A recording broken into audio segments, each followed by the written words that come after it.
ये हैं वो 6 काम जो रावण करना चाहता था लेकिन नहीं कर पाया।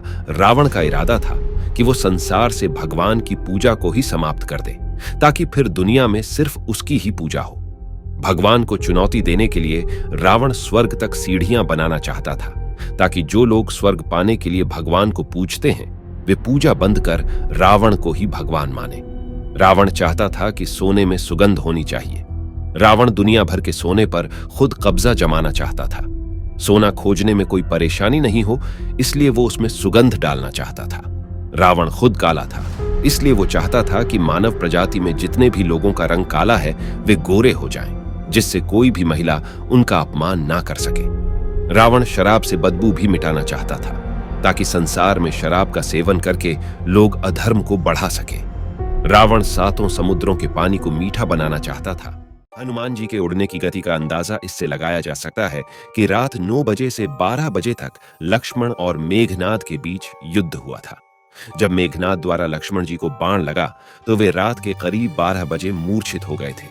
इसके बाद हनुमान जी रावण के भाई विभीषण के कहने पर सुषेण वैद्य को करीब रात्रि 1 बजे लंका से लेकर आए थे। सुषेण वैद्य ने लक्ष्मण जी की जान बचाने के लिए हिमालय के पास द्रोणगिरी पर्वत पर औषधियों को सूर्योदय से पहले लाने को कहा। करीब रात 1:30 बजे हनुमान जी औषधियां लाने निकल गए और 2500 किलोमीटर दूर हिमालय के द्रोणगिरी पर्वत से औषधि लेकर आए। आधे घंटे उन्होंने औषधि ढूंढने में लगा दिया होगा, ऐसा अनुमान लगाया जाता है।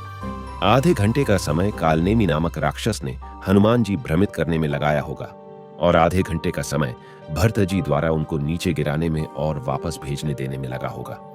हनुमान जी केवल 2 घंटे में ही द्रोणगिरी पर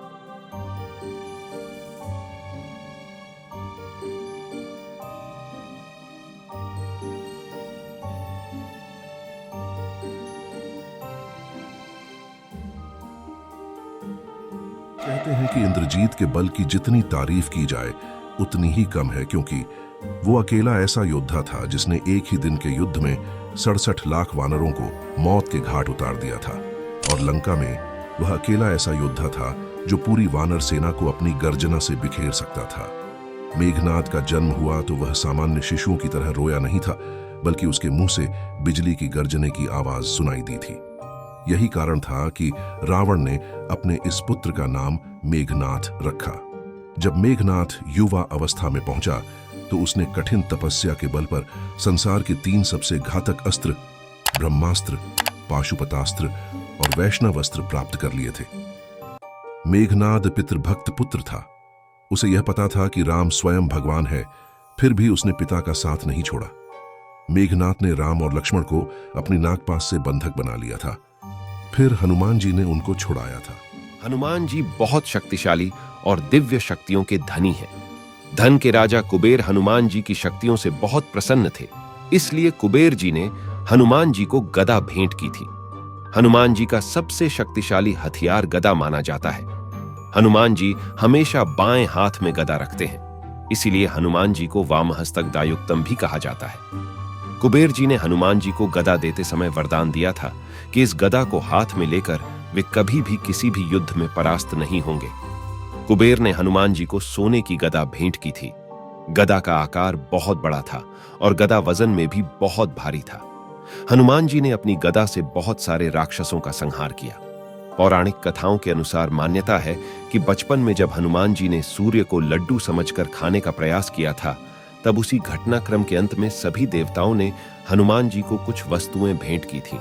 उसी समय कुबेर जी ने हनुमान जी को गदा दी थी। मेघनाद, जिसे इंद्रजीत के नाम से भी जाना जाता है, लंका के राजा रावण का पुत्र था। अपने पिता की तरह यह भी स्वर्ग विजयी था। इंद्र को परास्त करने के कारण ही ब्रह्मा जी ने इसका नाम इंद्रजीत रखा था। इसका नाम रामायण में इसलिए लिया जाता है क्योंकि इसने राम रावण युद्ध में महत्वपूर्ण भूमिका निभाई थी। इसका नाम उन योद्धाओं में लिया जाता है जो कि ब्रह्मास्त्र, नारायणास्त्र तथा पशुपातास्त्र के धारक कहे जाते हैं। इसने अपने गुरु शुक्राचार्य के सान्निध्य में रहकर तथा त्रिदेवों द्वारा कई अस्त्र शस्त्र एकत्र किए। मेघनाद पितृभक्त पुत्र था। उसे यह पता चलने पर कि राम स्वयं भगवान है, फिर भी उसने पिता का साथ नहीं छोड़ा। मेघनाद की भी पितृभक्ति प्रभु राम के समान अतुलनीय है। जब उसकी मां मंदोदरी ने उसे यह कहा कि मनुष्य मुक्ति की ओर अकेले जाता है, तब उसने कहा कि पिता को ठुकराकर अगर मुझे स्वर्ग भी मिले तो मैं ठुकरा दूंगा।